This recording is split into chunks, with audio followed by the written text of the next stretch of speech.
اصعب ابتلاء في الحياه انني تبتليت بالموت ديال الام ديالي.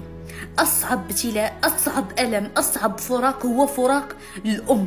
والله العلي العظيم ما غادي يحس بيا غير اللي مجرب.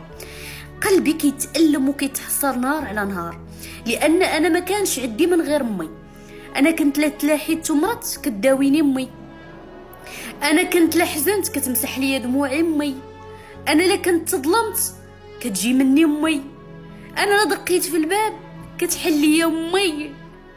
انا عندي غير امي راه مشات ليا. انا دابا ما عندي حتى واحد، عندي الله.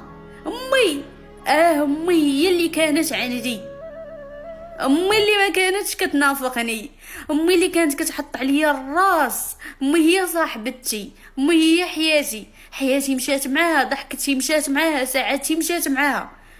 واخا نضحك كون من الفوق لفوق، نصي مشى معاها.